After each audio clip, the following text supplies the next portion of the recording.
Hi, Carla. How are you this morning?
Check one, check two.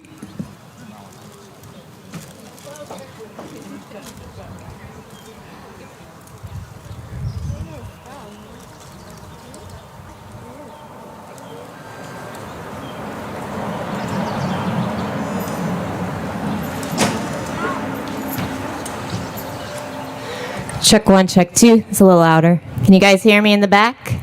Hello? This is about the time when I wish I knew some jokes. I don't know any. Except for what's a frog's favorite music? Blub, blub, blub. That's a good one, but I was going for hip hop.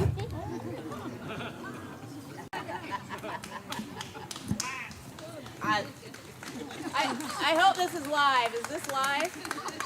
Good. We got some ha-has online. Now we're going to check this mic. All right.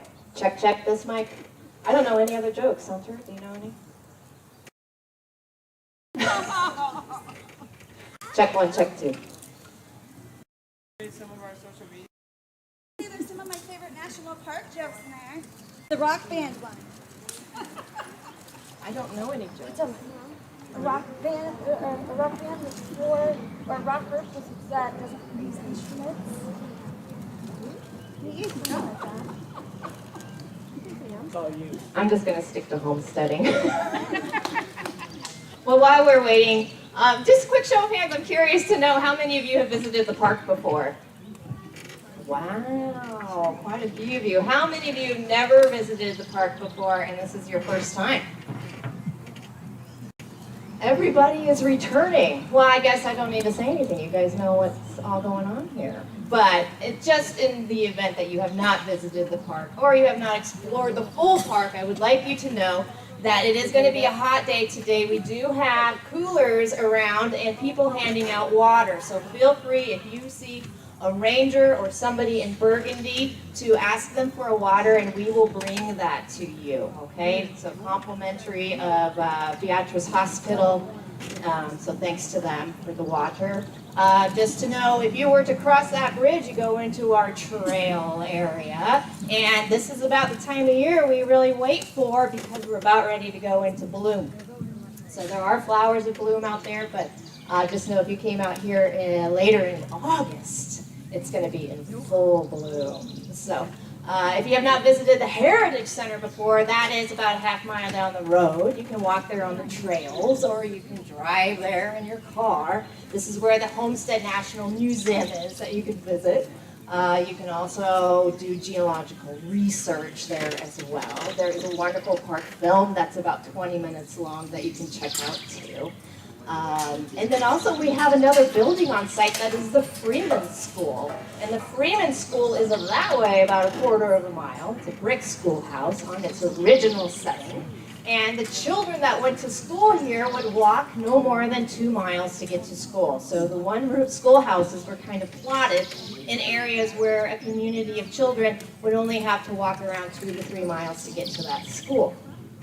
It will be open today, and we have restored it back to an 1800s version. But there might be anybody out in our crowd today to go to the Freeman School. Do we have any students there? Okay, well that's good because you should know your grades are on display. If you were to visit the Freeman School, you will find the rosters of children, the teachers that taught at that school, as well as how well they did academically. That's what happens when your school becomes part of history. So just note today that be aware of the people around you. We still are using COVID precautions, so if you are try to remain as socially distanced as you can, but also as the sun comes out, you guys, you might start needing to play musical chairs with your chairs to stay in the shade. So please feel free to pick up your chairs, move them to a shaded spot so you don't get burned in the sun. Other than that, there's bathrooms in the building there. There's also bathrooms at the Heritage Center. And I think the mic is working just fine, yeah, Hunter? Looks good? Okay. I guess now we start the quiz to buy time. Now we start the quiz. We do have an NPS app. If you guys are, you got your smartphones on, you can download the NPS app, and this is your gateway to all the national park sites, you guys. If you're visiting Yellowstone or the Grand Canyon, you're going to one of the battlefields, going to the Statue of Liberty, you can go to this one app and find out what's happening at their park. You can find out if roads are closed, what the weather is like. You can find out what programs are being offered. And this has been a long time coming. And you can actually find Homestead on that app as well to find out all the things that we are doing throughout the year and for the future to come. So make sure you download that if you have not yet. Very good. Okay, well, it looks like our group is coming down. I'm going to turn the microphone over to Amber as she makes her way. There she is. Let's watch her. All eyes on you, Amber. Hello, everyone.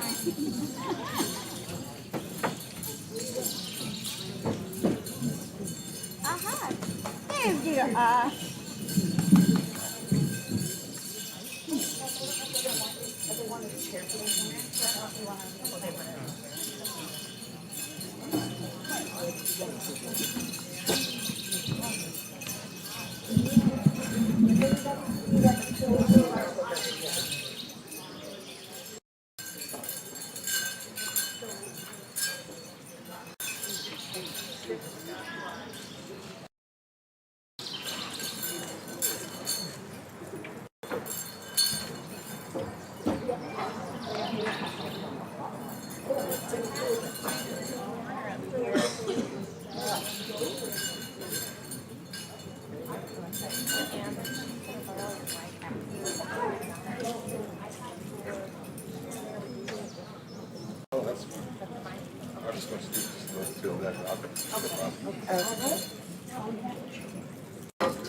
Oh, I see.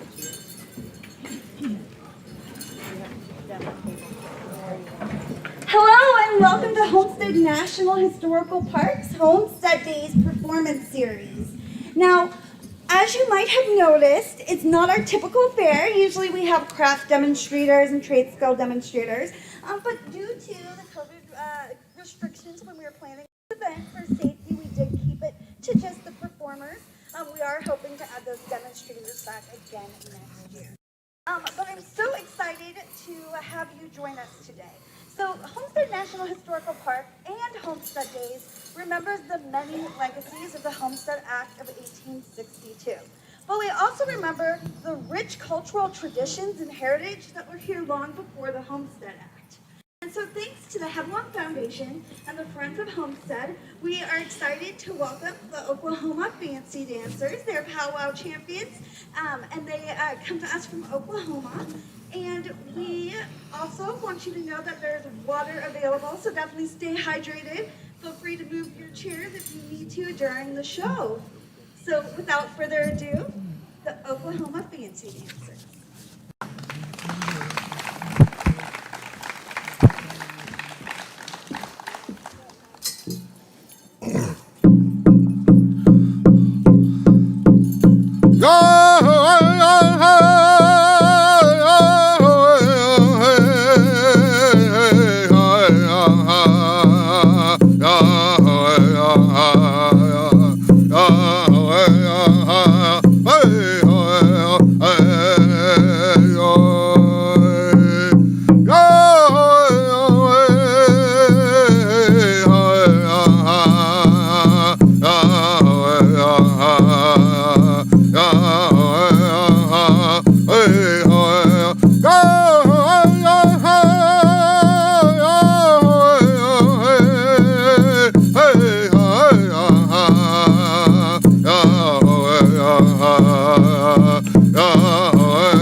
Microphone.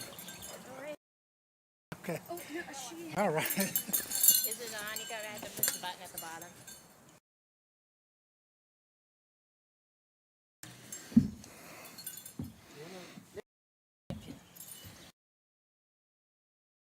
Check one. All right. We are on. We are the Oklahoma Fancy Dancers. We're glad to be here once again. I think we were here about 15 years ago. And it's good to be back. We always have two goals whenever we do our performances. To entertain, but also to educate. So hopefully, we attain those two goals today. Here at the Homestead area, before there were homes here, we had our indigenous people here, our native people. And so you are all on native land. Pawpaw, Osage, Pawnee, Ponca, Quapaw, all these people were here. And when the people came and moved west from the East Coast, in order to have homes here, they had to get along with the people that were already here. So, we always acknowledge the space, the land that we are on with the indigenous people. We are going to ask Mr. John Hamilton, our singer, who is Kiowa Caddo, to share with us a song and to explain that song to us. So a lot of the times you hear these native songs and you don't really understand what's going on, so he's going to share that with us.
So this particular song is talks about how these dancers are feeling when, just like any song that you hear, any type of music, there's a beat and it's a rhythm to it, and the song talks about you feel good when these dancers hear this song, they hear this drum, this beat, it makes them feel good, and that's the whole purpose of our movement and song and to dance, is to feel good. So just want to express that these songs and these dancers have a good feeling to it, and thank you.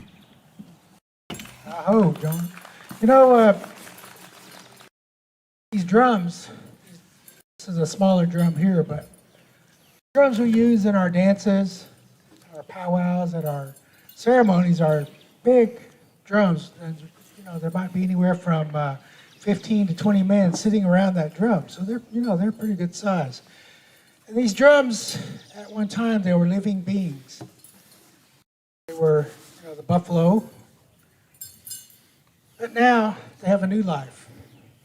They bring us all together as we come to dance, as we come to pray and to share the stories and things like that. So, the Creator, He gave us many different instruments. He gave us rattles and different string instruments and things like that. But among the Kiowa people, He gave the native flute. The story kind of talks about how this flute was used, how it came about.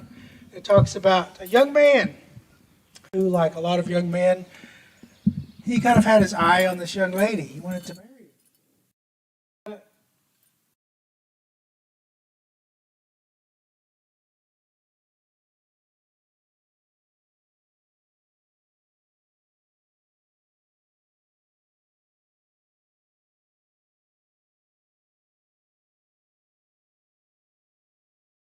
About this, I'm going to try.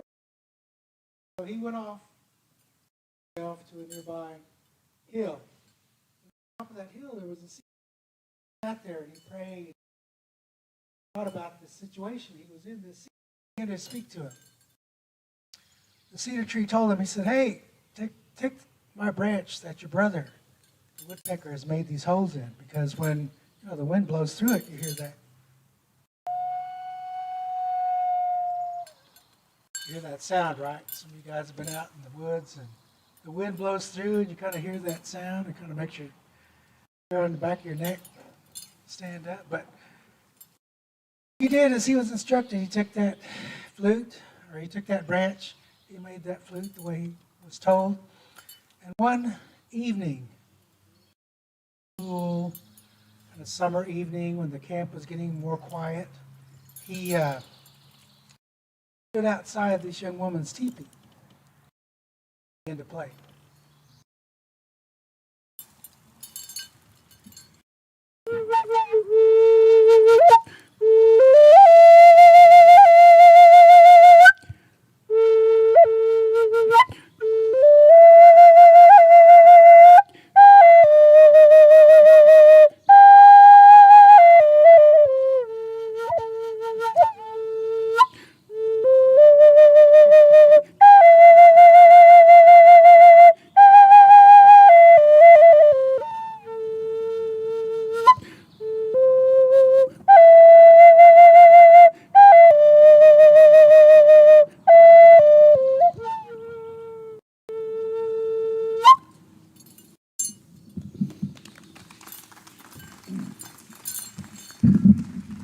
So as he played, the young woman, she came out of her teepee. And she stood there and she listened.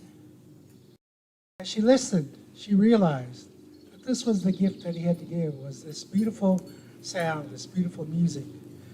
So they got together. And so that's kind of one way the native flute was used long ago, as a courting instrument. Okay. We're going to start some dancing here with Miss Cricket Rhodes Connie Wording. She is a member of the Kiowa Caddo Nations of Oklahoma. What she's wearing is a women's southern cloth style dress. It's in the shape of a T. It's kind of modeled after the old buckskin dresses long ago. the beadwork that she wears is all coordinated nowadays. You see the crown, the hair ties, the purse, the leggings, everything she wears. The breastplate was worn, for protection. The drag down the back, she uses it as she moves, it kind of sways. And then around her waist, she has her belt. And on that belt, she has different items that represent items that were used long ago with our Native women. You see a Strike-a-Lite bag, an awl case. You see a silver strap down the front that was used to keep the kids in line. That was just used to for carrying wood or controlling the horse, things like that. So it had different uses. Also in her hand, she has her eagle fan, which keeps her cool in these warm summer days. And then on her other arm, she has her shawl. And Native women were very modest long ago, and they would wear their shawls almost covering their whole body. But that represents that.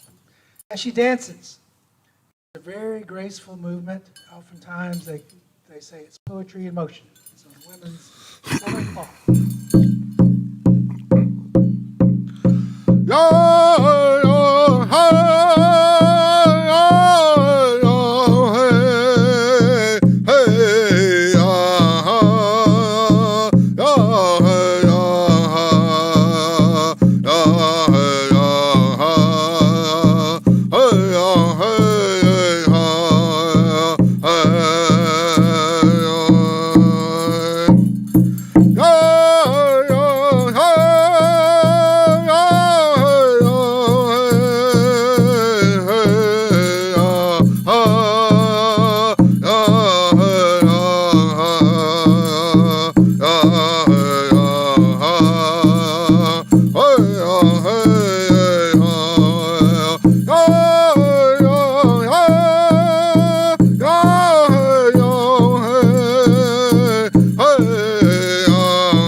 Thank you very much, Cricket. We also have with us Mr. Thomaroy Edwin Coneyworthy, who is 13 years old, swim team, and also a soccer player. But today he's going to be a fancy dancer. This style of outfit that we're wearing is called a men's fancy dance outfit. As you notice, I don't call them costumes. Costume to me is something you wear at Halloween when you're pretending to be a monster or something like that. We're not pretending to be Native people. This is who we are. These are our clothes that we wear when we dance. So some of the things that he's wearing, you see on his headdress, is called a roach. It's made out of porcupine hair, 2 eagle feathers on the top. I was told that those represent warriors as they fight in battle. You see them moving around. The bustles on the back, the Angora goat hides around the ankle, the bustles, the whistles, moccasins, and the bells, which keep time with the drum as we dance. The fancy dance is one of the most energetic aerobic styles of dance nowadays. And a lot of people like to watch the fancy dance because of its action. So we're going to show you this style, the man's fancy dance.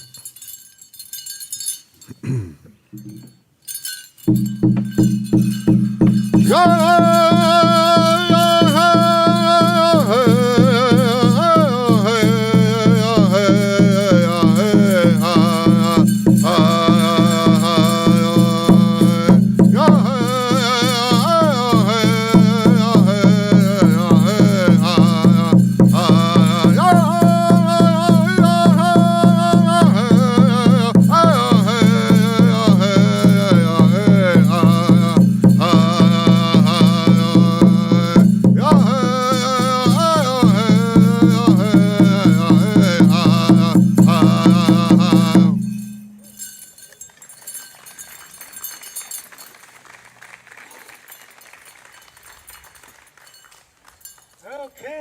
You know, in our tribes back home, our Iowa tribe, we have our warrior societies that are still active today. We have the Tonkonga, the Black Ladies. We have the Ohoma. We have the Taipei, the Iowa Gord clan. So these are still active societies. But we have, like I mentioned, the Tonkonga, Black Ladies. Those were the elite warriors. Those were the men who fought to the death. They would stake themselves down to the ground with their war lanes. They would fight. The only way they could retreat was if a member of their own society were to release them, or to get that Zabod and release them. Then they could retreat.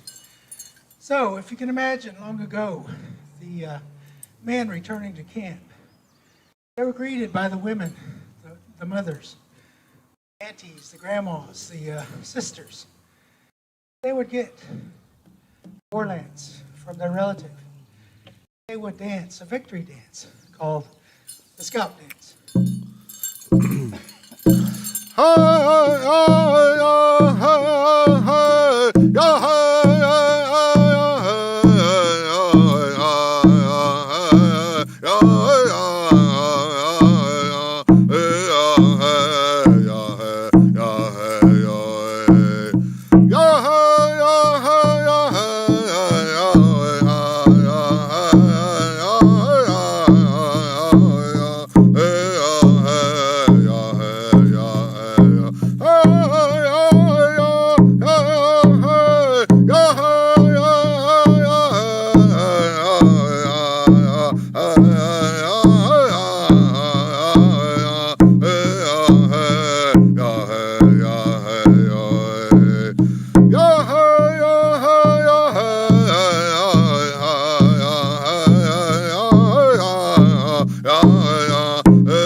Okay.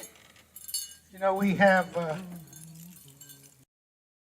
other dances that honor our brothers and sisters, four-legged, the winged ones. So this dance is called the eagle dance. It represents the eagle in flight as it soars, looking for food. This dance was given to us long ago by our Pablo brothers, Southwest. A lot of people have the misconception that we pray to the eagle itself, but we use the eagle as a messenger to carry our prayers up to God, because the eagle can fly the highest of all of God's creatures and God. So we have the eagle dance.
Yeah.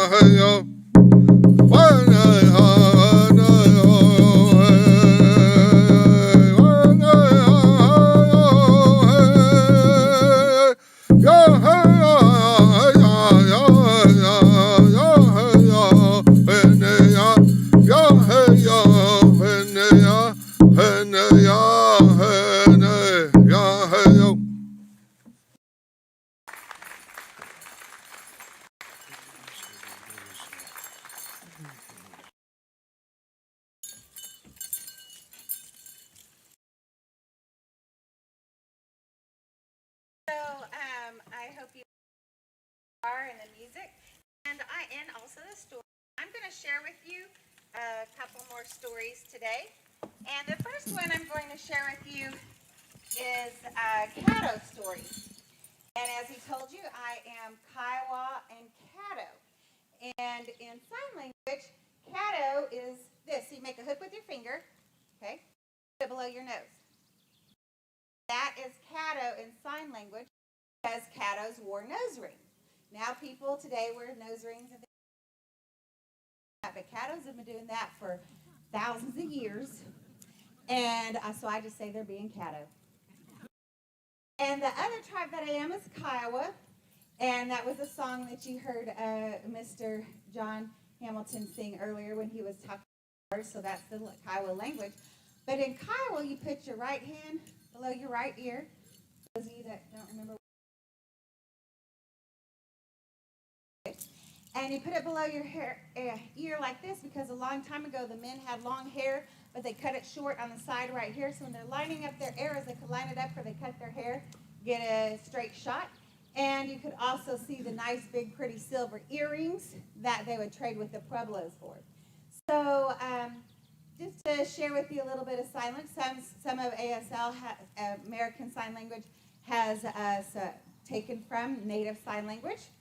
So I always like seeing the things that are similar. But this first story, there's many reasons why we tell stories: to teach lessons, things you should, to explain why things are the way they are, and also for fun or entertainment. I like this story because it combines all three of those things.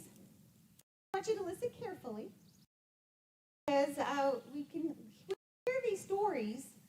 You can hear about the people. So listen to this story, and we're going to have a Kiowa story and a Caddo story, and see how they're similar yet different. So a long time ago, there's a man named Flying Hawk, and he was a very good hunter. If y'all want to say good in Indian Sign Language, you go like this. Not good like you're dancing. Not good. Just like one of my grandpas said, it's like if you had a cat on your lap and you're petting it. A very good hunter. But he knew he could be a better hunter if he had a dog.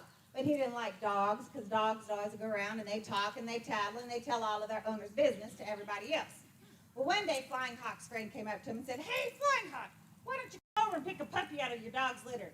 Flying, "I don't know. All they do is talk and tattle, and they tell where all my secret hunting places are." Flying Hawk said, "Well, you could teach him not to tattle, and maybe you'd be a better hunter if you had a dog." Flying Hawk thought, "Well, guess I could teach him not to tattle. Wouldn't hurt to be a better hunter than I already am." So he went over and he picked a cute little puppy out of the litter and he took it home with him. But every day, like Flying Hawk thought, that puppy would run off into the village. And he'd say, "Whoop, I caught a big old deer today. Whoop." Flying Hawk would get really angry with his dog. Can y'all say Deetsy? That's how you say dog in Caddo. And he'd say, "Deetsy, if you keep on tattling, I'm going to have to pull out your tongue." Then he'd pick up the dog and take him home. Well, finally, Deetsy quit tattling because every time he tattled, he got grounded. Have y'all ever grounded your kids, or have y'all ever been grounded? Well, I was grounded and I ground my kids. Well, that's what happened to him. Every time he tattled, he got grounded. He didn't get to go hunting, and he loved to go hunting. So what did he quit doing? Started getting to go on longer and longer hunting trips. And finally, Flying Hawk thought, I wonder if I could trust Deetsy to take him to my secret hunting spot that nobody knows about. Do y'all think I could trust him? Yes? What about y'all? Do y'all think I could trust him? No? Well, let me ask myself. Now, Deetsy, if I take you to my secret hunting spot, do you promise you won't tell? Deetsy said, "Whoop, I promise." He was so excited because that meant he was a real big hunting dog now because he was going to get to go to the secret hunting spot. So they put everything they needed on top of a small pack horse and they headed out. And it took a few days to get there, but when they got there to his secret hunting spot, it was beautiful. There was a clearing in the woods, and there was a pond there that the animals would come and drink out of, and that's where Flying Hawk and Deetsy got most of their food for Flying Hawk's family to eat. When they caught enough animals, they didn't have to hunt the rest of the season. They stopped, they loaded them all up on top of the pack horse, and they headed home, and they camped away. When they reached the last campsite before they got home, Flying Hawk took a nap. When he woke up, Deetsy was gone. And he started looking all around for Deetsy. And he said, Deetsy! Oh, he's not over there. Maybe he's over here. Deetsy! Oh, I can't find him. Can y'all help me say Deetsy really loud? Maybe I can find him. Deetsy! Oh, that wasn't very good. Y'all need to help me better than that. Maybe he's way over there. Say Deetsy really loud. Deetsy! Oh, but I can't find Deetsy. He's not coming. I'll have to go home all by myself with all this food that Deetsy and I caught. Well, finally, Flying Hawk reached his home. And who do y'all think was in front of his tall grass house? And what do you think Deetsy was doing again? And this time he was telling tall tales. He said, "Woof! I caught a big old mountain lion, woof! And it chased away coyotes and everything." Flying Hawk got so angry at Deetsy. Because here he was, tattling, making him worry, and he was getting ready to tell about that secret hunting spot. And Flying Hawk said, "Deetsy, I told you if you're going to keep on tattling, I was going to have to pull out your tongue." So he grabbed his dog's tongue, and he stretched it out, and he made it really long. Then he got a stick, and he stuck it in his dog's mouth, and he stretched his mouth out and made his mouth really long. And that's why, to this day, dogs cannot talk. And it also teaches us not to tattle. Hoey, thank you.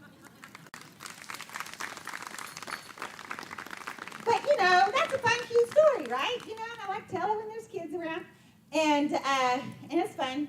But we can learn about the Caddo people in this story. Like, where did they live by?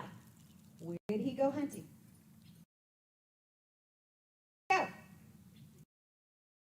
Where he was, there was a clearing in the what? In the woods. So where do you think they lived by? The woods, yeah. So they were woodland people. What type of house?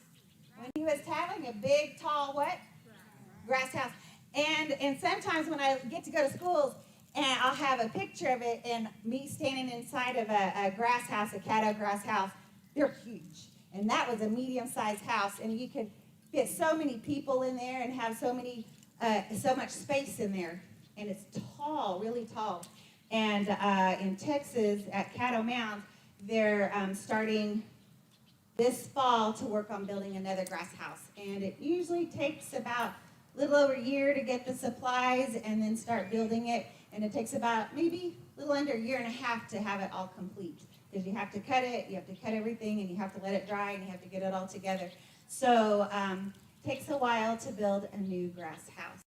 But anyway, just things to learn about these stories and reading and hearing these stories. And this next story to me is an important story for my Kiowa side because my great-grandmother was born at the last Kiowa winter camp. And she was born 1900, December 24th. And a little boy was born, same day. By then they'd heard of the Bible, so they named her Mary, and they named him Joseph. And my great-grandmother grew up, and she was the first one in the tribe to get her degree and become a registered nurse. And my aunt told me, I learned this just a few years ago, that she was the first registered Indian nurse west of the Mississippi. Pretty cool. And my aunt has her PhD, so our family is very into education. But I think about this story when I think about my great-grandmother and the change that her family went through, her parents and her. And some of the stories I remember her telling me when she was little, telling us about her life when she was little. She said she hadn't seen very many Takoi, white people. And so these settlers were coming and they wanted to stay on her family's land. And her mom said, okay, Sunday mom, said, okay, just stay down the hill away from the family. Because, you know, a lot of times there's a lot of diseases that Native Americans did not have immunities to. So she didn't want her kids to get sick. She told her kids, no, don't go by those Takoi. Okay, Mom, okay. But they wanted to see, you know, they hadn't seen very many white people. So they went and they went over by them, and they were down the hill, and they were kind of like on top of it looking down, and they were in a covered wagon, and she said they were cooking in a black cauldron pot, and she said, I wanted to see what they cooked. She and her sister, Emma, wanted to see what they were cooking. So she said, I recognized one thing was potatoes. Okay, she knew what that was. She said, then they pulled something green out of the pot. She said, oh no, they were so worried about them, and they were so concerned about them, this green stuff coming out of the pot that they were eating.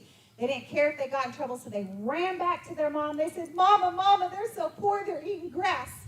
And she said, but now I know what it was. She said, it was spinach. I like spinach now. So, just some stories. Another one was when she was, she said they were traveling to visit some family. There were about 5 covered wagons she and her siblings and parents were traveling in. And a tornado, a twister came up. She said it was going like this. And so what they did to protect themselves is they turned the wagons on the side. And her mom told them, she and her sisters, to keep their head down. You know, kind of like we do that tornado drill at school and by our lockers, and we just, put our heads down. They were supposed to do that. And they said, okay, Mom, okay, but they wanted to see that tornado coming. They were, telling that tornado to go away. And she said, it'd come at them. She said, it would go back. She would come at it again, then it would go back. She said, but, she and her sister did keep their head down, and they were looking above the side of the wagon like this at it. She said, then they looked at each other, and their braids were standing up on end, and they got scared, and they put their heads down.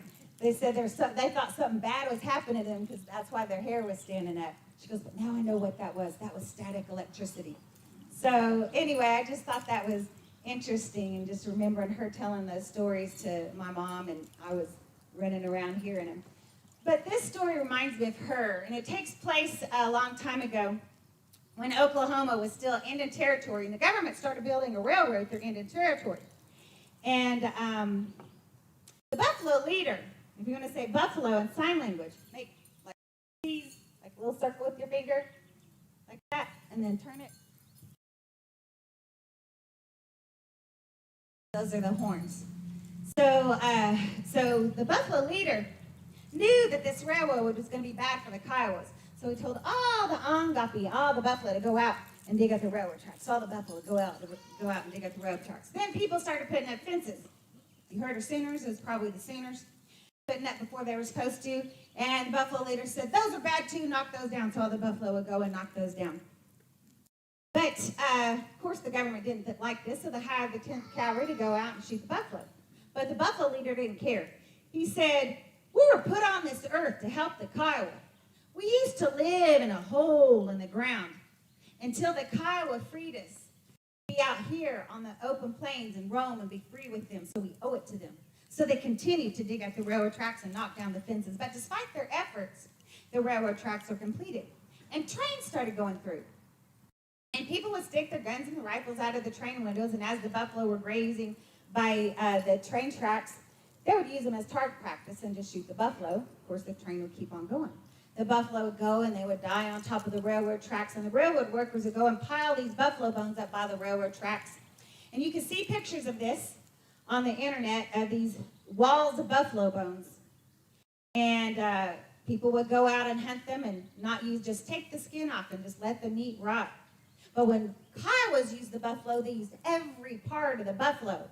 The bones for tools, the bladders for carrying water, the fur for carpet and for blankets, and then our houses. So how many buffalo hides do you think it took to make one teepee? What do you say? We're doing geometry in this storytelling. Right there. So anywhere between 15 and 20. If you wanted a larger one, you could maybe get up close to 30, but probably around 15, 20 buffalo hides to make a teepee. And the women would go and they scrape the fur off when their spouses and their families would come back. The men would come back after getting the buffalo hides, and they would scrape the fur off, let it dry, tan the hides, then they would all get together and sew them together for a family. And So these buffaloes were just being killed. And the buffalo leader used to be surrounded by millions of buffalo all the time. And he hadn't come across one Angapi in days. It was going on weeks. So he went out to try to find his buffalo. When he came upon this huge wall of buffalo bones by the railroad tracks, he couldn't even see the end of it. And he started walking down this wall of bones trying to find the end of this wall. When he started recognizing some of these bones, he saw his grandparents' bones.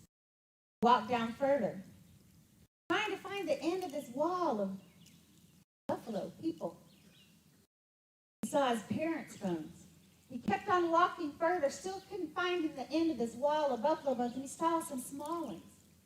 When he saw this, he saw his children's bones. He could no longer have Iowa people. So he went out to try to find the rest of the Angapi. Out of millions of Angapi, there were less than 30. He told them they're going to have to leave the Kiowa. And of course, they loved living with the Kiowa, and they wanted to stay with them. They started walking toward a mountain called Mount Scott near Lawton, Oklahoma. And a young girl woke up. She didn't know why she woke up so early. So she got up and she walked outside of her teepee, and it was misty outside. So kind of foggy and rainy. And she was standing there, letting that mist hit her, wondering, why did I wake up so early when that mist parted? Buffalo was right there. She could have reached out and touched her. Stopped, and he turned his head to look at her. Started crying. She knew that the buffalo were leaving the Kiowa, and her whole way of life would change. The buffalo kept on walking toward the mountain. When they reached Mount Scott, the mountain opened up. And inside it was beautiful. The air was clear, the water was clear, there weren't people shooting them anymore. The Angapi walked in, and the mountain closed up. That's when that old Kiowa way of life ended, I hope. Thank you.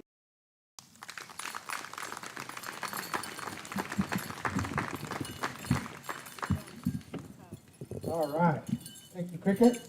Cricket's a very well-known storyteller. Traveled all over, told stories to a lot of different people all over the world. Siberia, England, to the Netherlands, all the way here to Beatrice, Nebraska. All right. You know, we have a dance that is a pantomime. It's a story of two men as they come upon each other out here on the plains. As they see each other, they kind of size each other up. They kind of think, oh, is this my enemy or is this my friend or who is this? So you will see that played out in this dance.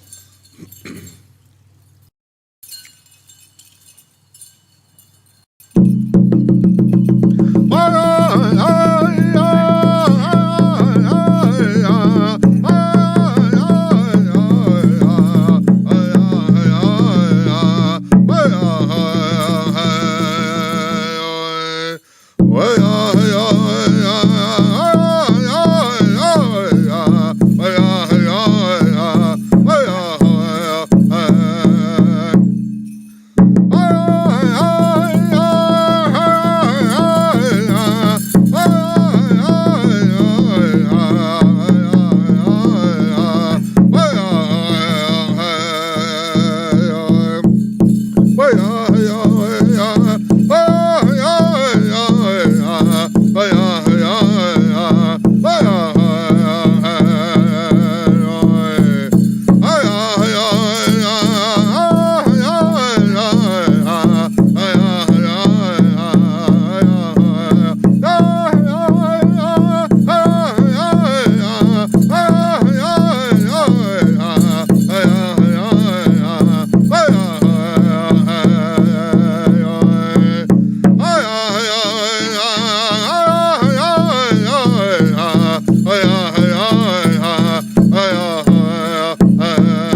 right. You know, as I mentioned earlier, in our dance world, powwows, but nowhere in any tribal language the word powwow. So that is a term that was made popular in the old Western novels, things like that. So, but as Native people, you know, we adapt to the different situations, and so we use the word powwow ourselves nowadays. But if you were good to go to a dance, we have social dances where everyone is allowed to come out, participate, and so we're going to ask you, if you're able to help us out today to come out and dance. We're going to do, yeah, go ahead and go down. We're going to come down there. It looks dry enough, so we're going to come down there and do some dances. This first one, go ahead and tee down there. This first one is called snake dance. Okay? So a snake do? Slithers, right? Doesn't hop around, so it slithers. So we're all going to get on our bellies and we're going to slither. No, I'm just kidding. It's going to like follow the leader. Okay? So I'm going to lead, and Pomeroy is going to be the tail of the snake. And as we dance, you just kind of fall in behind us, in between us. So, John's going to start out.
Don't go anywhere.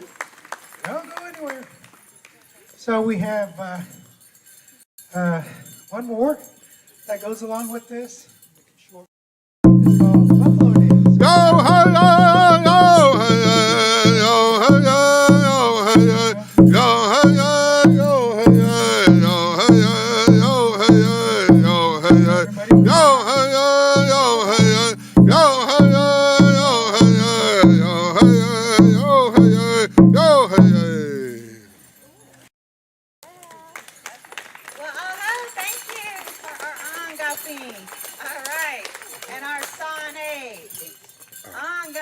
is the buffalo and Sane is the snake.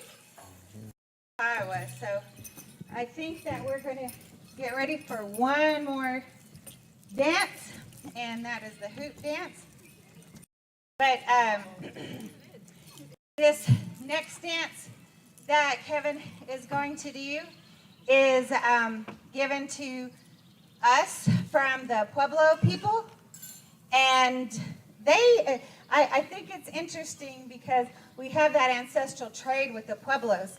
They fought with the Navajos, and Kiowas fought with the Navajos, and so I guess we had that relationship with the Pueblos, and they would trade for buffalo hides, and we would get the silver. But they have a dance, a Kiowa dance, and so we've traded dances with them, and so then they showed us this hoop dance, and every year they have a hoop dance contest, world champion. Kevin, not too long ago, was a judge of that, but before he was a judge of that, he had entered it, and he got third, so he's had third in the world for a hoop dance, and there are some more things that he would like to tell you about. All right. So the hoop dance, like she said, came from the Southwest. You see, the shape of the hoop is a circle. And the circle represents life, because we're all babies. We're born, and we're children. We are adults. We grow old. We return back to the earth, just like our seasons every year that come around. Right now, we're starting with our summer. We'll go to fall, then winter, then back to spring, and then summer. And our ceremonies are all carried out in a circular fashion. And long ago, the person would place these hoops on their body and create different images from nature. But nowadays, like Cricket said, it's become more of an exhibition type dance. So as I dance, you will see images maybe of a man on a horse, maybe an eagle, maybe a butterfly. But at the end, I will form the world. And if one of these hoops is to fall, then the world falls apart. That represents each and every one of us, because we all have to work together. And if we don't work together, what happens? Everything falls apart, right? So this is hoop dance.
we hope.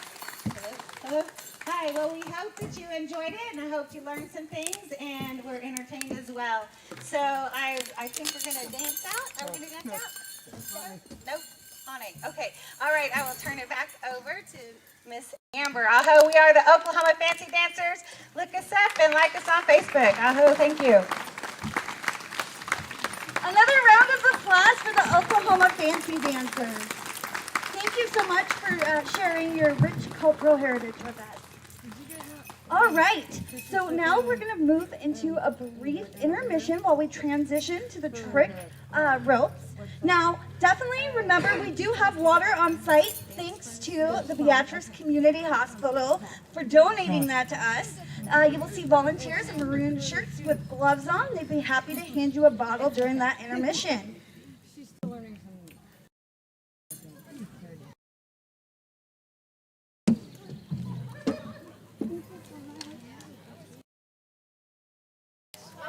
They all stayed.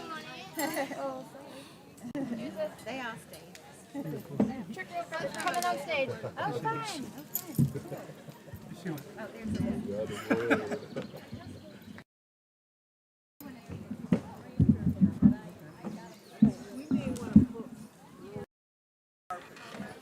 No, there's no way that. They're stationary. Huh? Yeah.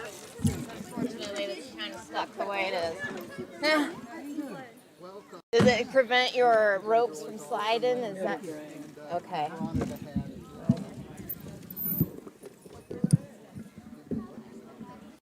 They didn't. They had carpets on last time you were here, right? Yes, we did. Okay, so how would you wipe this? You want it just kind of like review? Is this even on? Check.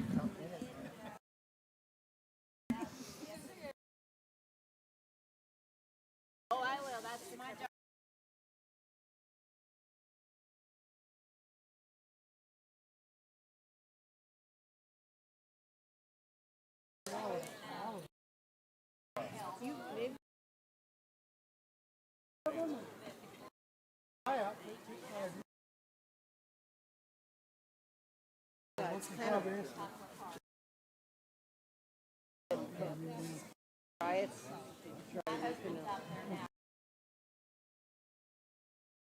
See how much drag there is. Yeah.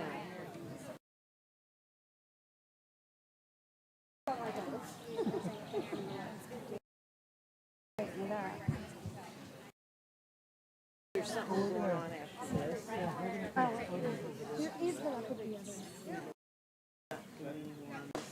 There will be, but at 4, it's the orchestra that needs to be set up for the speaker.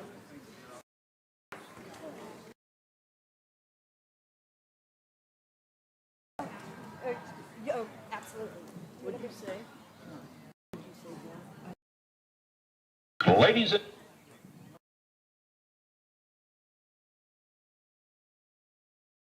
Ladies and gentlemen, You don't have an MC today, huh? I'm the MC. Oh. Are you, yeah.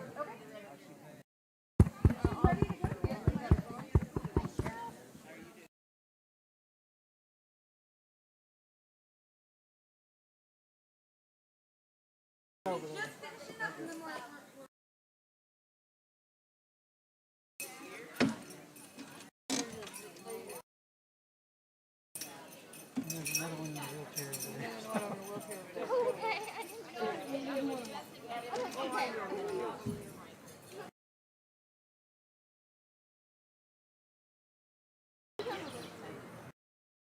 Finalizing the sound. Should have brought it out there. I raised it up as you came by. Hello. Yeah. Hello. Can you hear me? No. Hello. Hello and welcome back to Homestead National Historical Park's Homestead Days main stage presentation. As you might notice, We don't have the demonstrators on the field or on the grounds that we usually do. We often have skilled tradesmen, people demonstrating different skills and crafts that were needed back in the beginning of the Homestead era. That was something that we weren't able to include this year just because of the COVID precautions as we prepared for this event. We're hoping to bring that back next year. But we're so excited that thanks to the Hevlon Foundation and the Friends of Homestead that we're able to bring you this performance series.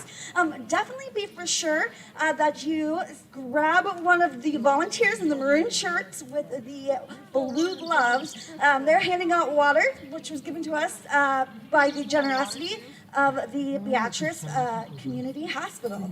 So now I'm going to introduce you to our next performer, Joan Wells. Now there's so many different legacies and impacts the Homestead Act has had on the United States, on its development, and we can see those legacies today. Now, an art form that was formed as a result of ranching, cowboy culture, and homesteading in the West was the skilled trick roping. And that's something that Joan can speak to the history of, as well as demonstrate this art form for us. So without further ado, I welcome Joan Wells. Thank you, Amber. Oh, we got a nice shady spot here this afternoon, and I'm going to mention a little bit about trick roping. The Homestead Act was enacted in 1862, and about 20 years later, Buffalo Bill put together a Wild West show. It was called the Old Glory Blowout, and he did his first performance in North Platte, Nebraska in 1982. 1983, he went to Omaha and opened his first show, and he was taking the show back east and to Europe as well. And they were curious about what was going on in the West. So he did a 2-hour pageant. He had the stagecoach holdups, he had Indian encampments, he had the Indian dancers like we had today.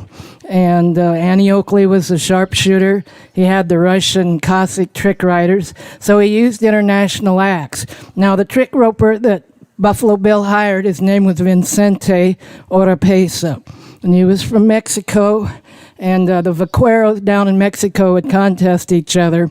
And we were told that Vicente more or less sort of invented trick roping.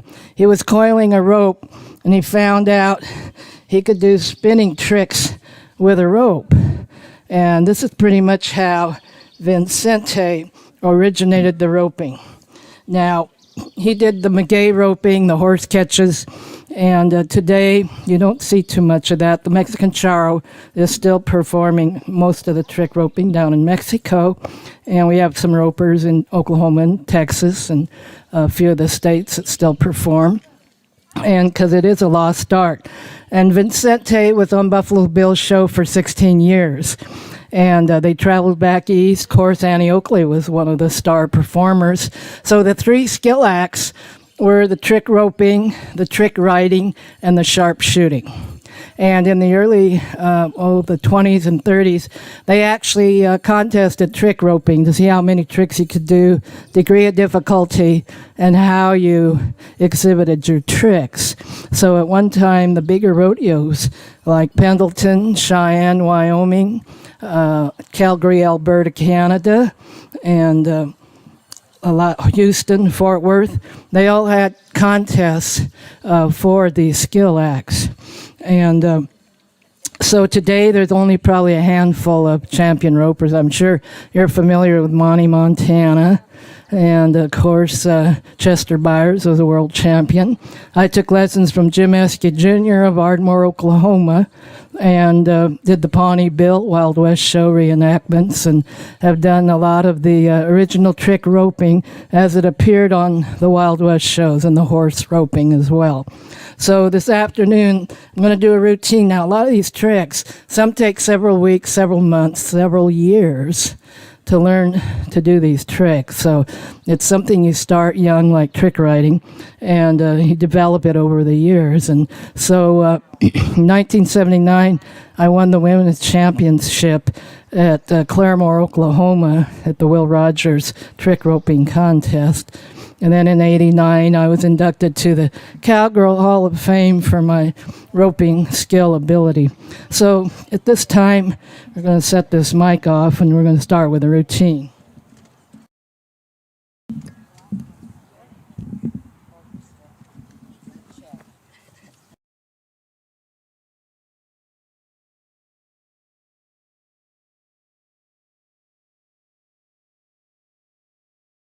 Ladies and gentlemen, I would like to introduce to you an exceptional lady. She's a member of a vanishing breed of performers. She's been inducted into the National Cowgirl Hall of Fame, as well as having the distinction of holding the title as the Women's World Champion Trick Roper. Ladies and gentlemen, welcome Joan Wells of Lincoln, Nebraska.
one of the most difficult routines of them all in trick roping is called the small loop. Now watch her as she builds from a very, very tiny loop back and forth in that motion, trying to get the, actually feed the slack of the rope and watch the circle build.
take a look at this next routine. 3 loops at one time, 1 in each hand, left and right. 3 loops at one time for the world champion.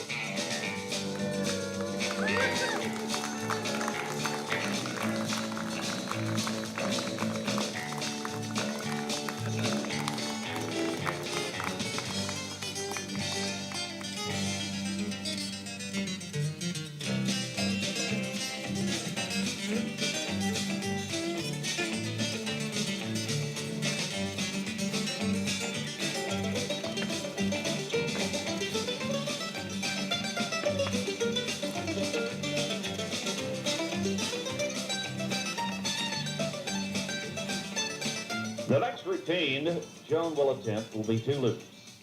Now look at the loop at the top is the wedding ring. It comes over around the body, and the bottom is called the Texas Tommy.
Ladies and gentlemen, the next routine is a crowd favorite for generations.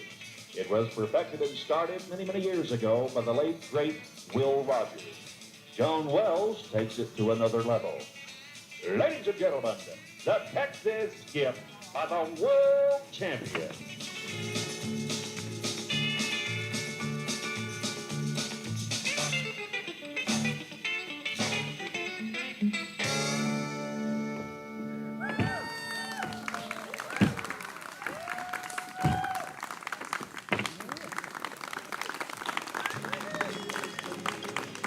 Today, a tribute with a patriotic spin. The patriotic loop, a tribute to the great USA.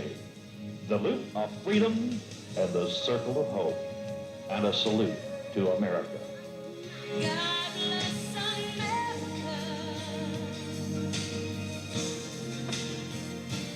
From the mountains to the prairies, to the ocean, wide and wide.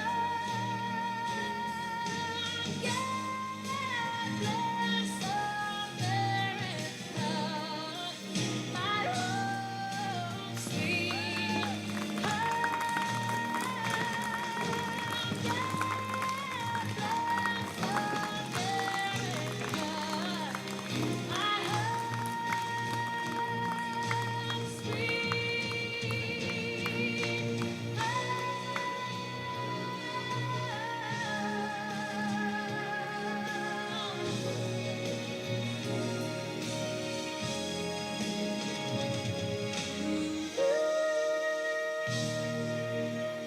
Ladies and gentlemen, Joan Wells in the tribute to the USA from Lincoln, Nebraska.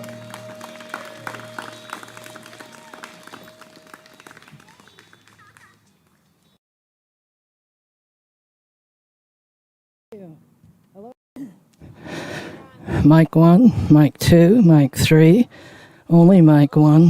Hello? 1, 2, here we go. We have sound now. Okay, do I have any kids that would like to learn to spin a rope today? Little girl. Adults. Okay, do I have any boys? Little boys around here? Hey, I got you that kid. You gotta volunteer. Yeah, okay. Want them on stage, John? stairs on each side. Got 2 ropes. We need another volunteer. Oh. How about 2 girls? Okay. You're out this end today.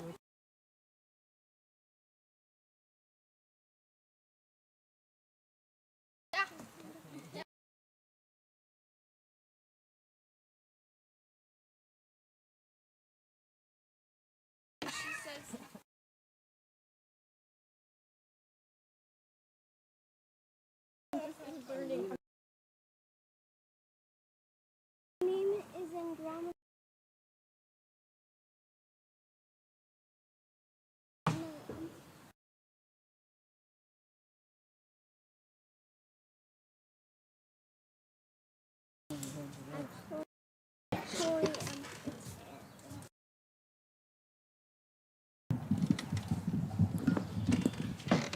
Hot out here.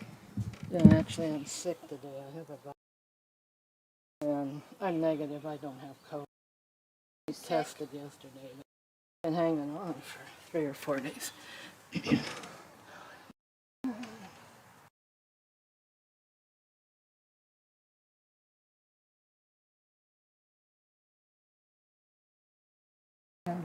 Andromeda kill half. Starts. Randy. Can we call you Randy? Is that your nickname? Andy. And something. I know it's a long name, isn't it? Can you spell it pretty well?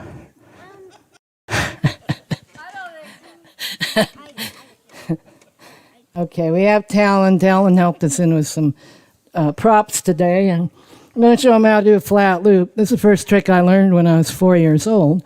My cousin, a rodeo trick roper and bull rider and saddle bronc rider, showed me how to do these tricks, and then I took lessons from the world champion.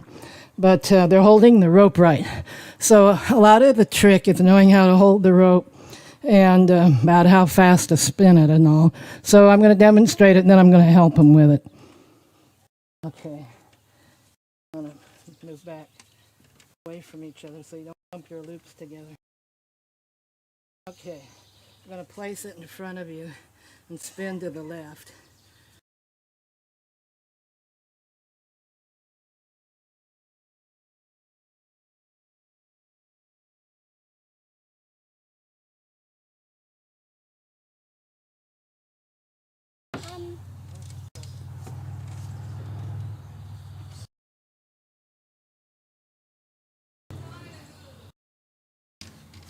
And then spin like you're stirring. Like this? Yeah, just lay it over and spin. Yeah, a little faster. A little faster. Hang on to this end. I can't figure out how to place And I'll it. do the rest. Put this hand down. There you go. You know Dad heard you. I'm going to start checking. Now I'm going to let you do it, okay?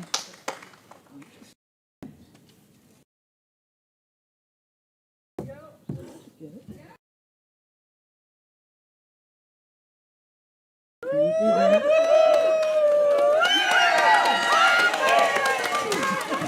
Good job. You're doing good.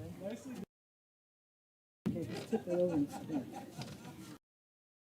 Your hand's going too far out. I'll start you out. Yeah.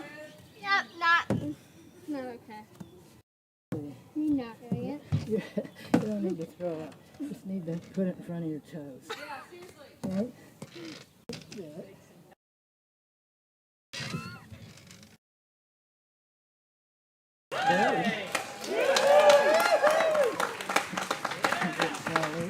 Kind of got away from it, didn't it?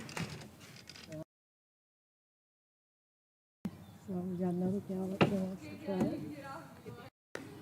Yeah, I'm going to help you this time.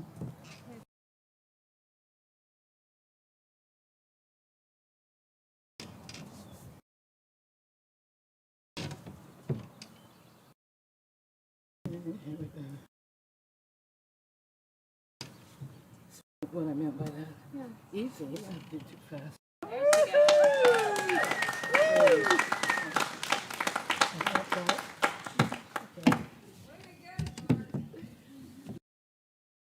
And you need to get these kinks out of your rope.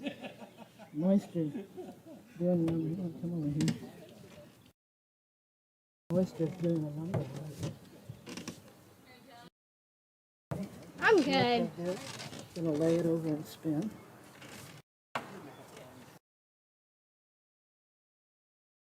Yeah, it's kind of the idea, but you might want to spin a little faster. Okay. Watch me. You can learn a lot just by watching. So, what you do.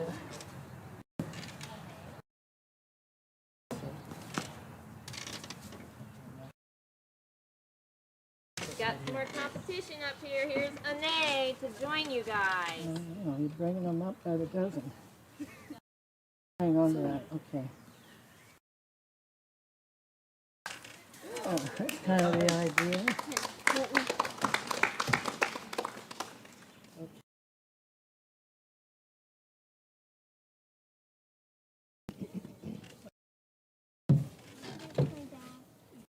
Hold it out. Yeah. And I'll do the right cross. Can you do that? Good job! Woo! That's the idea.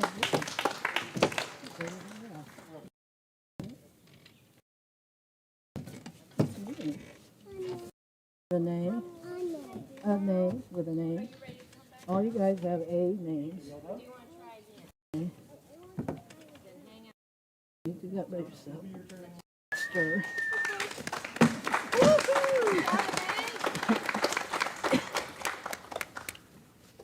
Okay, we got it.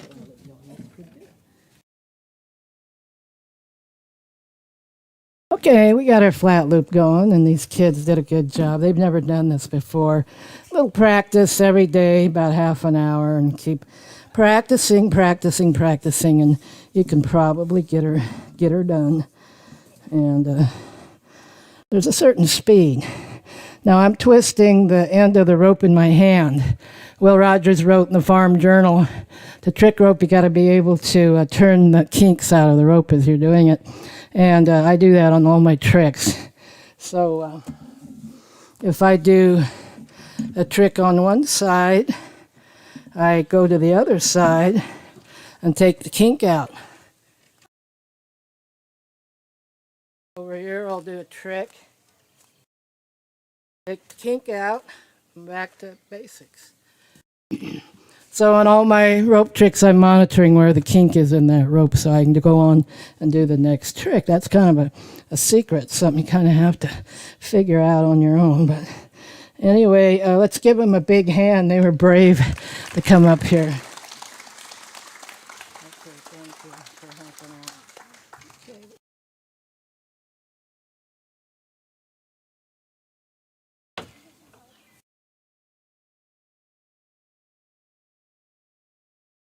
Does anybody have any questions? Sometimes we do this as a humanities program, and schools and things we like to ask if anybody has any questions at the end. Over here.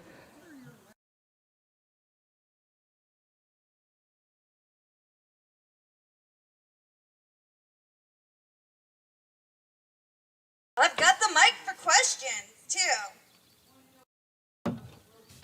What's the rope made out of?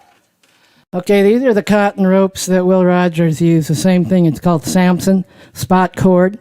It's about 3/8 inch thick. This is the original rope. They no longer make it. The parts in the machinery in Boston, Massachusetts broke down, and they braided a little nylon filler in the middle. And they treat my ropes up in Sheridan, Wyoming at King's Saddlery to get them a little stiffer. And this is a reproduction of the original rope. Now, we use a hard braid cotton rope if we can find it, and it holds up the loop a little better. After a while, they kind of get flimsy the more you use them, and then you have to figure out a way to either paint a rope or somehow get it a little stiffer. So anyway, this is cotton rope. Now I use poly rope like they use for calf roping for horse catches, also magays. But when it's windy, the magays don't hold up as well in the wind. So a lot of times I use the white poly ropes because they show up better in the arena, and they'll hold the loop out a little better. So I do over-the-top horse catches, and the only woman in the world that does them. And in 2007, I won a championship in Claremore, Oklahoma at the Will Rogers Expo as intermediate horse catches and freelance and big loop competition. The rope that I spun out here is about 85 feet. That goes around the horse. I come out in the arena, I spin that down around the horse, and then I stand up in the saddle and do rope tricks on the horse, roll the loop over the horse's rump and neck, and continue to do some of these flat spins on a platform in the arenas. So, yeah, that's what my ropes are made out of. It's a very rare thing if you can find some rope like that in an old hardware store someplace where it used to be well rope years ago, window sash. And they don't make it anymore. Yeah. Joan, I have a question for you. I'm right here. Hi. Curious, for our starting ropers out there, how long of a rope do you suggest a beginning roper should start with? Okay, these ropes are 10 feet. And what you do, you can find some clothesline or jump rope or something similar to this. You bend over the end of it and make what we call in trick roping a Honda. It's Spanish, but it's the little loop in the end of the rope. And then you just thread that through. That makes your trick rope. And there's a lot of tricks you can just do in this one rope. I'll show you a few. Is it flat?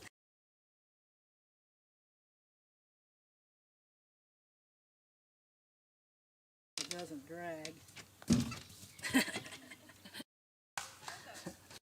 So there's different little tricks you can do, even just with a 10-foot rope. You do 2 ropes with it.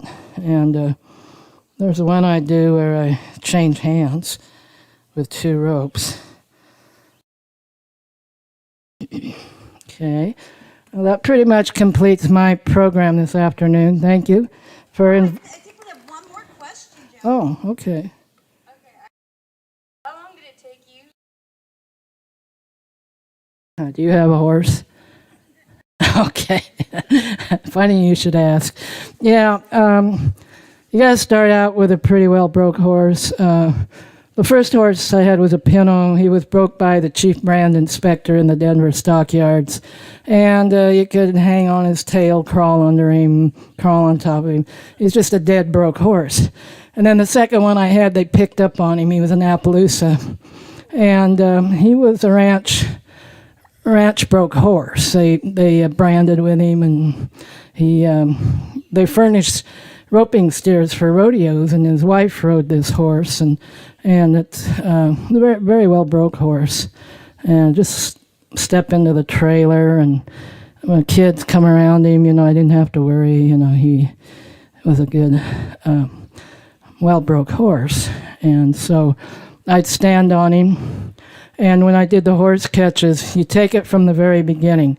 You rub the rope on his head, his forehead, kind of get him used to it, and then you lay it out on the ground and walk him over it. And then as he comes, you have somebody walk through, and you flip the loop over him. And then you do it at a trot. You flip the loop over him.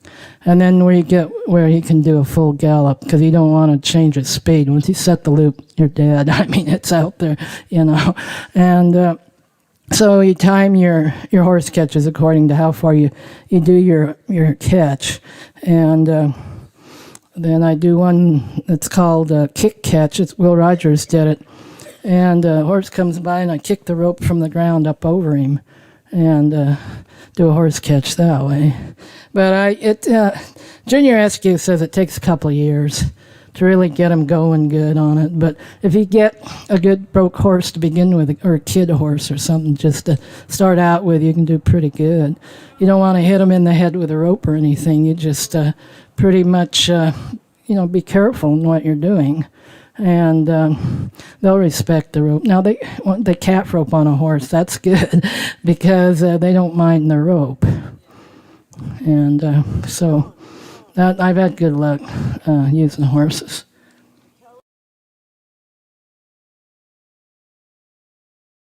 Oh, I do a trick where after I set down my big loop around the horse, I stand up in the saddle and I jump through a loop on the horse's back, standing in the saddle. Well, I was in Broken Bow and I jumped up through the loop and I looked to come down and the horse walked out from under me. So here my rope's still going and I come down on my knees and kept the rope going. I walked over to the horse, rolled the loop over his rump and continued roping, walked over to my platform and did some of these tricks I did here. And so my dad said, "How'd you ever pull that off?" I said, "I don't know. Once he walked out from under me, my rope was still going." I said, I just finished it, and nobody ever knew the difference. They probably thought that's the way I did that trick, but it wasn't. You're working with animals. You never know what can happen. So, yeah. Okay, well, thank you for coming down this afternoon, and maybe we'll see you again soon. All right, thank you so much. Another round of applause for Joan Wild. And we want to thank our team who's making this event at our site.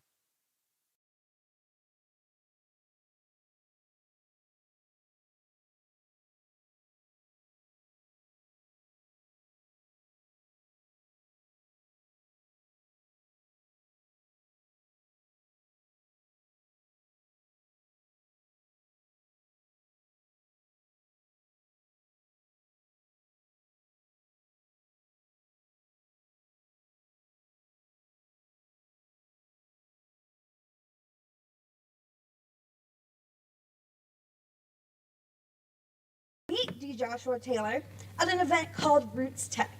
Now, Roots Tech is the largest genealogy conference in the world. In 2020, it was in person, and so we saw him speak on farm records there. But the 2021 event was virtual. It was called Roots Tech Connect, entirely online.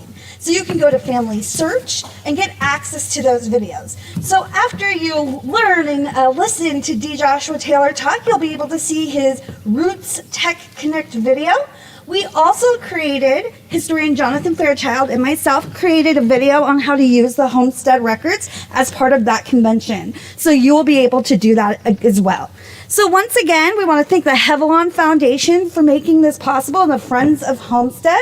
Also, we want to thank the Beatrice Community Hospital for providing the water today. Definitely, while you're here on the grounds, be for sure you check out our Heritage Center. It's going to be open until 6 p.m. tonight. It has our 22-minute film, Land of Dreams, our main exhibits downstairs, and also research computers so you can take all those techniques that you've learned from Josh and apply them. We also have our one-room schoolhouse that is open until 4 o'clock. It's going to be catty corner to this building, and it's the original schoolhouse built in 1872. It's never been moved, and you can step back in time, see the authentic desks that were there when it was created. So definitely take the time to transition up to that tent, get some water from our volunteers. They'd be happy to hand you a bottle, and we'll see you in a few minutes.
farmers, but they were also homesteaders. And so the journey started.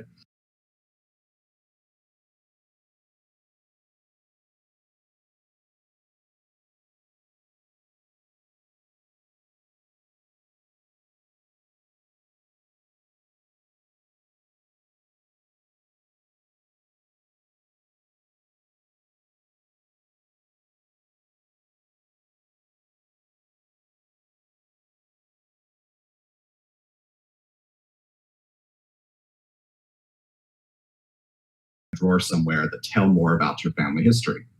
And so we say very often that family history starts at home.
For a long time,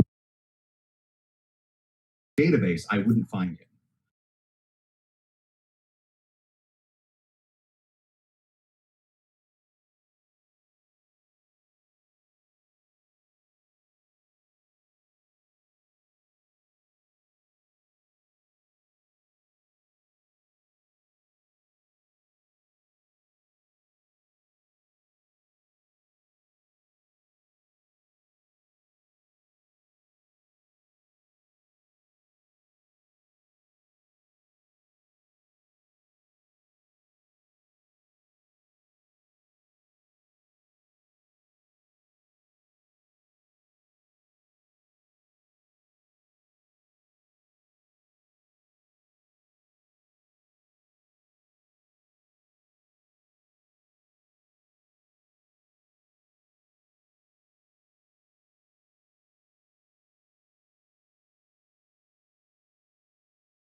I mean, you got it right there if you need it. The biggest problem I'm facing right now is the sweat dripping in my eyes. Yeah, they're not far. I have them here. I'm glad I didn't put any makeup on.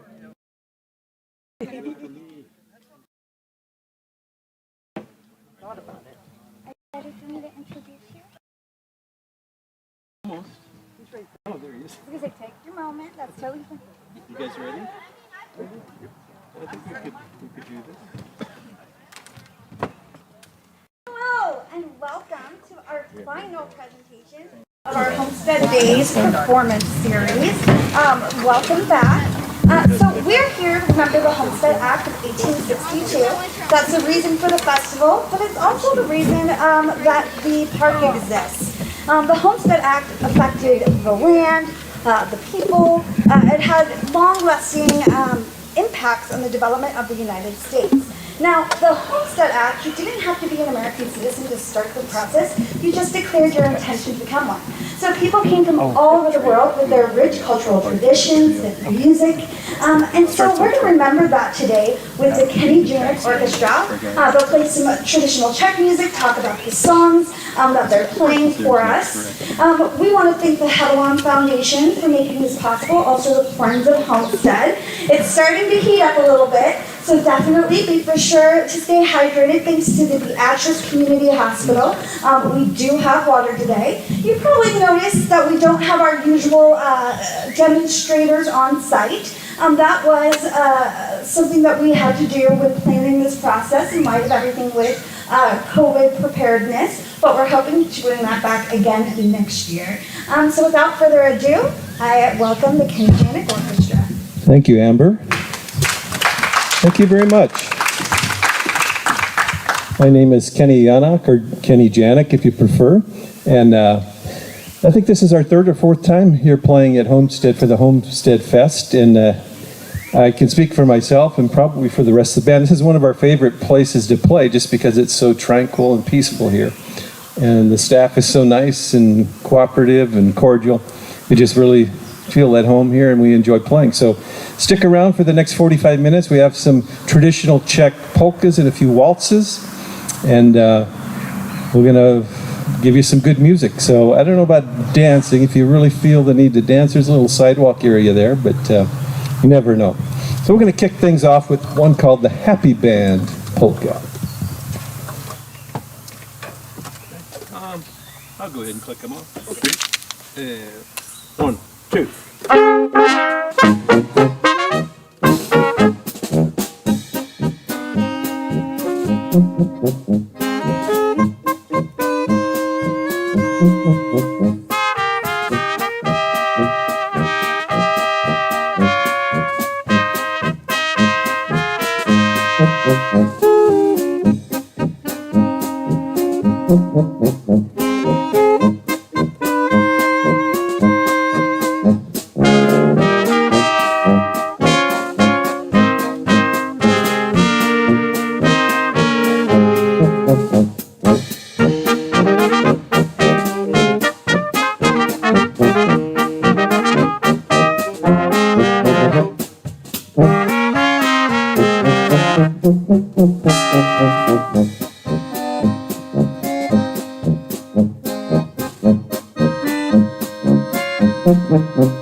There you go. We kicked it off with the happy band polka. Can you hear everything okay out there? Everything coming out clearly? Good.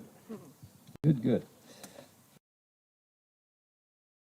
I'm going to follow that one up with one of our favorites, and we'll send this one out to a young lady that's going to be getting married here in a couple weeks. Her name is Emily. Happens to be the daughter of our trumpet player and our tuba player, and my niece, Emily Yunda, and this is called the Emily Polka.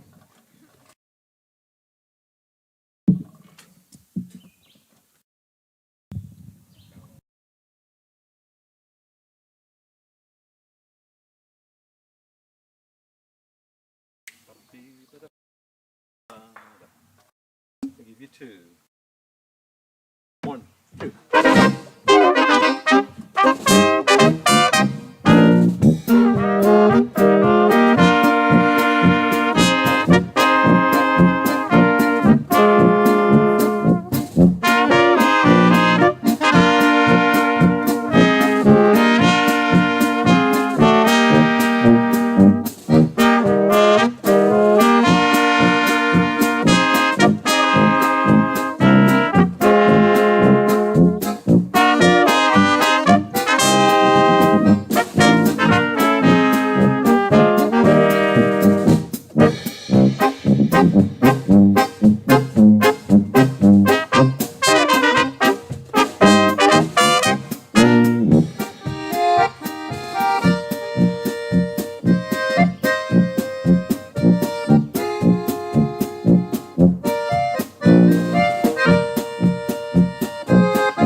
The Emily Polka for Emily and Nick, just to be wed here in a couple weeks. It's going to be a fun time.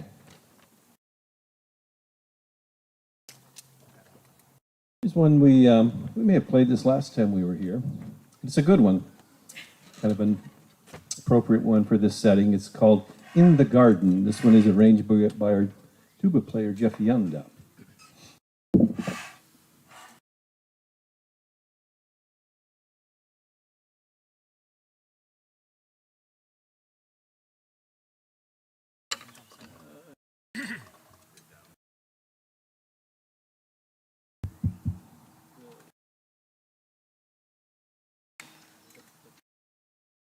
I'll give you two. 1, 2.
very much. That was In the Garden.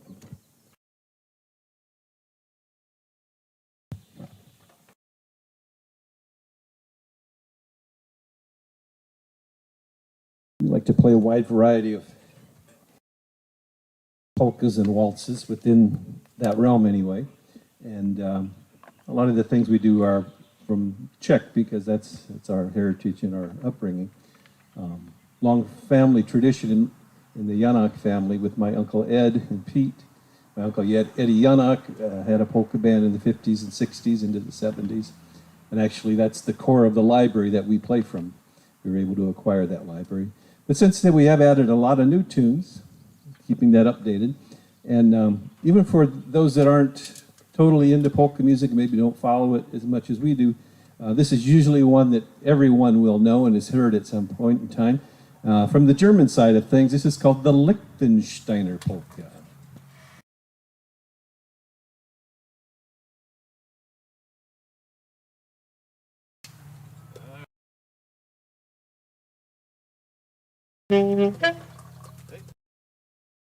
One, two.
Thank you. Raise your hand if you've heard that one before.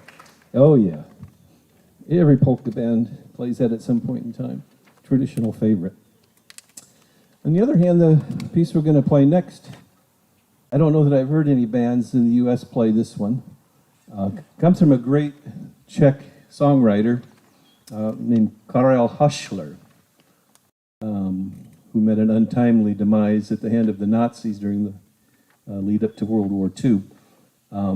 But this is his beautiful tune, named after the river that runs through the Czech Republic in downtown Prague called the Vltava River. And this is his piece called Vltavo, Vltavo.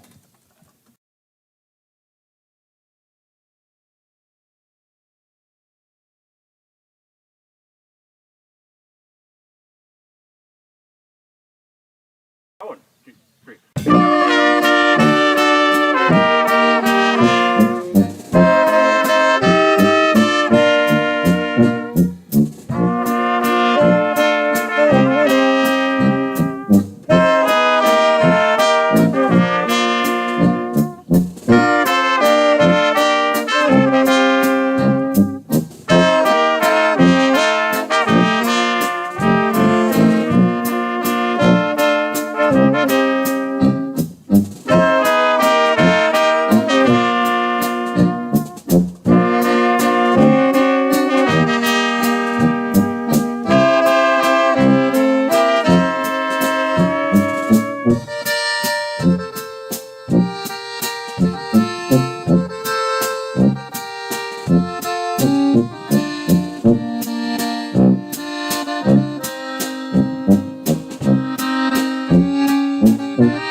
beautiful Carl Huschler piece, Voltavo, Voltavo.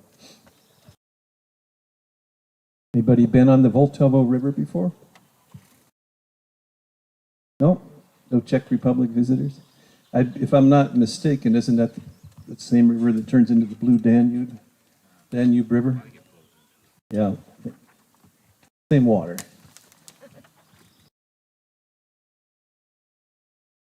So during this long time that we had at home, at the start of the pandemic, I got bored with myself and decided to write an original polka. And decided to call it Umia Doma. Anyone know what that means? Any Czech speakers there? Umia Doma. Somebody said? Yeah. It means in my home. So this is an original for the band, Umia Doma.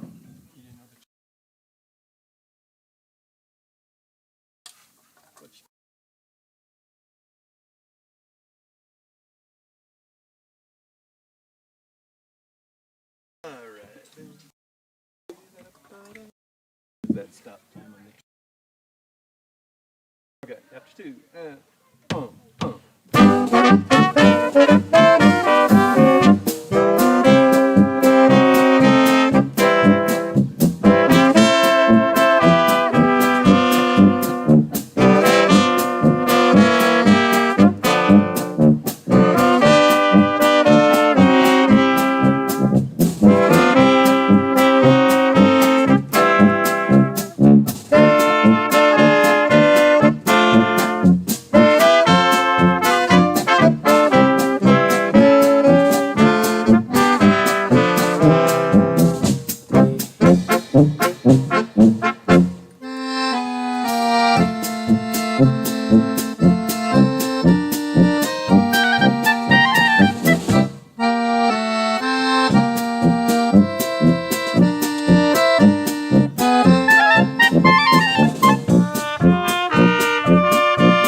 Umia Doma, in my home, which I was most of the time, for a long time, as many people were.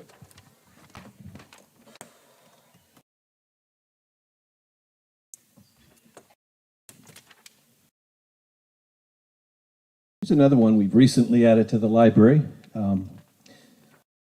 Many of us also we used to play in a group called the Nebraska Czech Brass Band. We played here some years ago and did some performing around Omaha area in particular. And this is a tune that we used to do with that band. And I've adapted it here for the 7-piece Kenny Janak Orchestra. It's a piece that comes from a group near Prague, Czech Republic, called Veselka. And the composer of it is Ladislav Kubiš, and has one of the premier brass bands in that country, in a country known for that kind of music. So here's one of his pieces. The title actually refers to a small town outside of Prague called Pšerov. thus the title Przerowanka.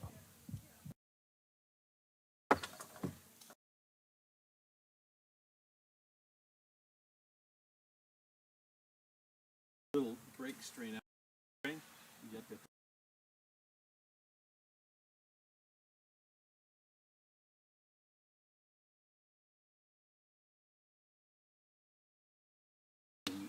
Triplets and then come in with. Okay. Okay, this is not too fast. There's the tempo and 1, 2.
There you have it, a new one for us called Przerowanka. What do we got next? Here's one from the original Eddie Janak library, one of the pieces that he had recorded. How many out there at some point either heard the recordings of the Eddie Janak band or maybe heard them live somewhere? Anybody familiar with that group? The group's been out of circulation shortly after Eddie passed away in the early 70s. So the library sat vacant, although a lot of bands in the area played his tunes in their own arrangements. But these are the original arrangements. A lot of these written by Charlie Dvorak, who was a prominent musician in the Omaha area, with claims that he was, never heard the true story, but some claims that he was perhaps distantly related to the Antonin Dvorak, the famous Czech composer. Kind of some facial similarities, but be something to look into at some point. Anyway, this is one arranged by Charlie Dvorak. It's called By the Garden Polka.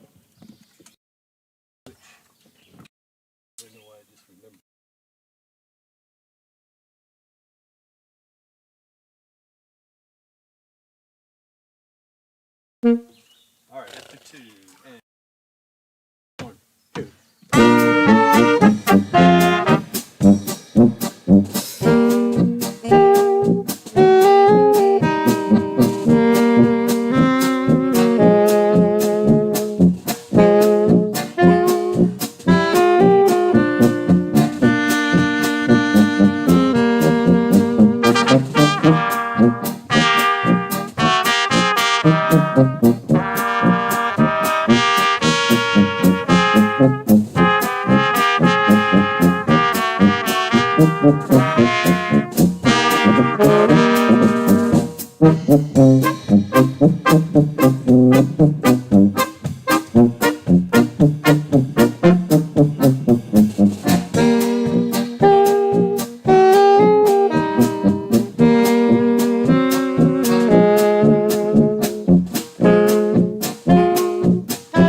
'By the Garden'. We have 'In the Garden', 'By the Garden'. We have 'Playing Band', we have 'Happy Band', all kinds of stuff like that. I think at this point we're going to take a moment and introduce the members of the orchestra of the band. Start with the trumpet on the end there. That's my sister, Cheryl Yanak Yanda. Helping us out today, Mr. Bill Baumert. He's playing trumpet, he's playing clarinet, he's playing alto sax, and he could play other things too if you want him to. This is Mr. Bill Baumert. Happy to have him with us today. On my right here, this is my wife, Leslie Yanak, playing tenor and clarinet. On the big tuba back here, this is Mr. Jeff Yanda, tuba and arranger. Helping us out today, first time I believe playing with the band, this is Mr. Gary Shuda. Gary plays with his father's group, often called the Kenny Shuda Trio or Orchestra. Does the orchestra play anymore, or just the trio? Just the trio right now, okay? And on accordion, we have Julia Williams from Lincoln, Nebraska. And this next piece we're going to play, we're going to rename it. It's originally entitled Accordion Man, written by, or arranged by Charlie Dvorak. We're going to call it Accordion Woman. And it's a waltz, so if you like waltzes, this is for you.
Short and sweet, the Accordion Woman waltz.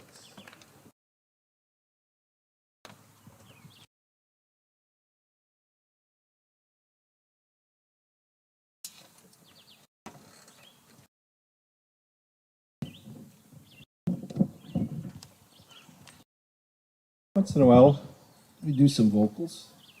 My regular vocal partner isn't here today, but I'll give it a shot myself. This is one called Przez dwie wesnice. It means over two villages. Is it in English or? This is in Czech. Okay. I have the translation, a rough translation here in front of me, but I don't think it'll help.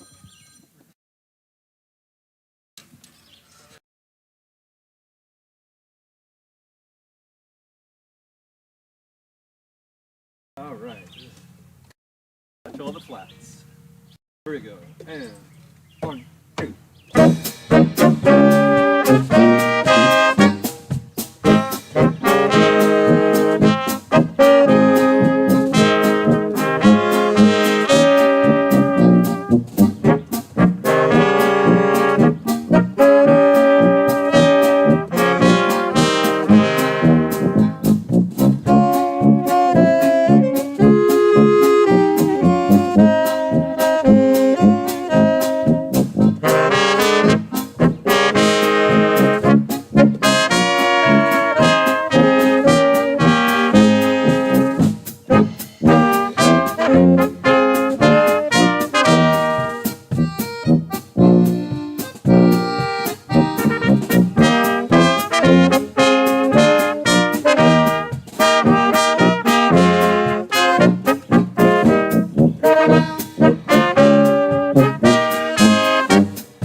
Vesnice, ja chodził za tebą.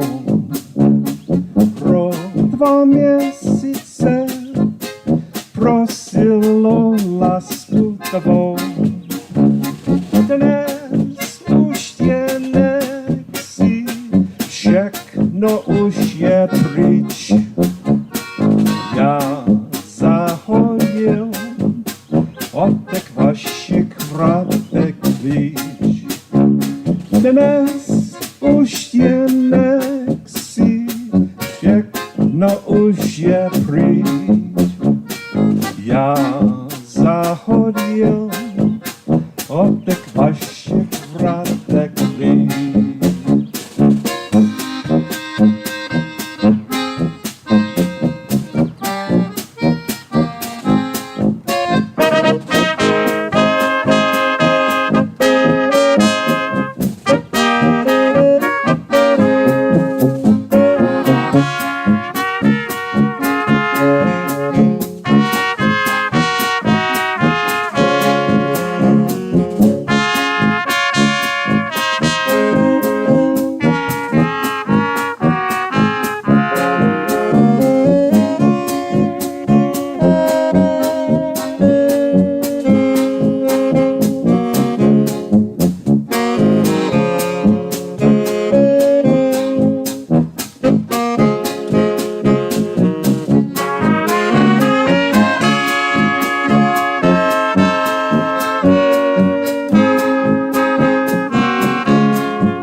Good traditional Czech song by Josef Pansar, composer on that.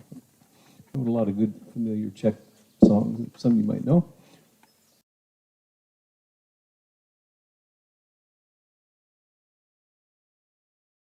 This is a lot quieter than a lot of the places we play.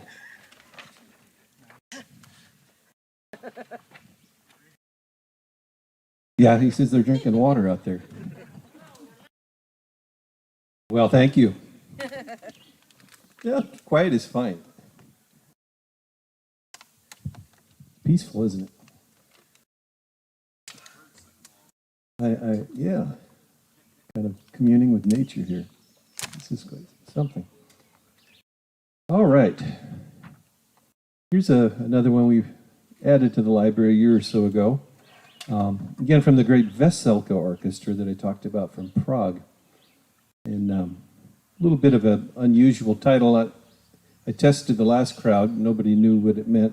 Well, I'll test you guys too. Why not? Jedeme do Španěl. Anybody? We're all going to Spain. I'm thinking maybe Spain is a popular vacation spot for people in the Czech Republic. So that's my guess anyway with the song title.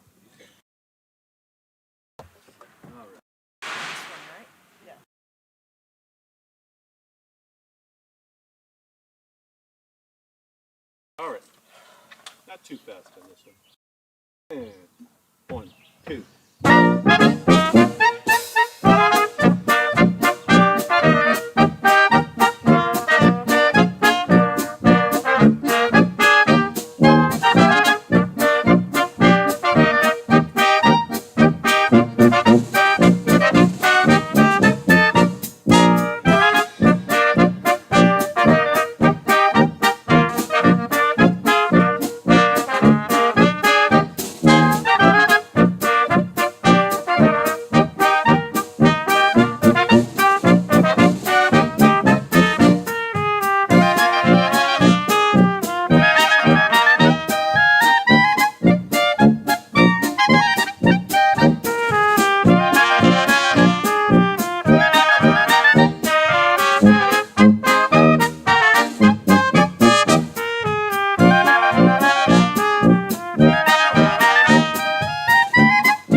we have time to play just one more song for you guys. Really like to thank the people here at Homestead National Historic Park for being great hosts always. Very cordial, very helpful, very friendly. Just nice people, and we enjoy playing here. We hope to be back in the future.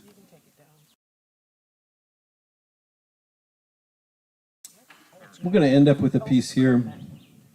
It was again recorded by the Adirondack Band, one of the original pieces in the library. One of the signature songs that they actually made an album title out of it. It's called Picnic in the Woods, and this will be our final song. Thanks to all of you for coming out today on this beautiful Sunday afternoon. Thanks to all those that tuned in perhaps on the YouTube stream of this. So hello to all of you out there, and hopefully you enjoyed what you heard today. What do we have coming up for the band? July 31st, we'll be playing a polka festival at the Playmore Ballroom. That's a Saturday, and I believe it's a 2-day festival. I haven't heard all the details in the lineups yet, but I just know we're playing on the afternoon of July 31st. So if you're in the mood for a polka festival, check out the Playmore Ballroom and stay tuned for more information coming out about that one. Also, if you're on Facebook, go ahead and look up our Facebook page. It's under Kenny Yanak Orchestra. And we have some pictures and once in a while some recordings, live clips of the band, and some information of where and when we're playing. That's a good way to stay in touch with the band and hopefully see a few interesting posts from time to time. Okay, once again, thanks all for coming, and we're going to finish up with Picnic in the Woods.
To the Kenny Yanak Band Orchestra for joining us today for our final presentation in our concert series for Homestead Days.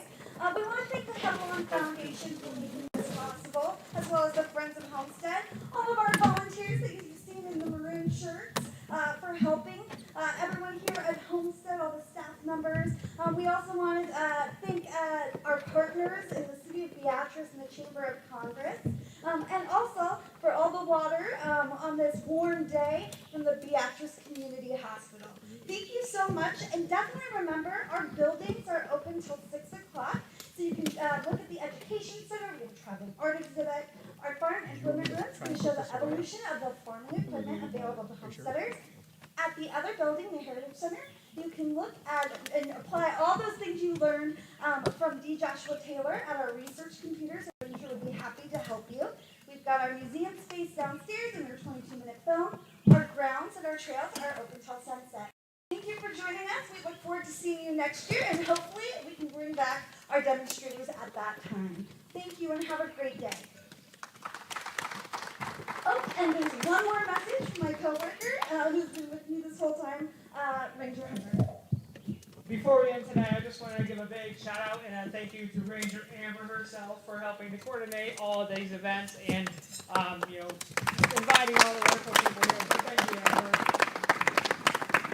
And that's really all I have to say. So thanks, Amber. Thank you, everyone, for joining.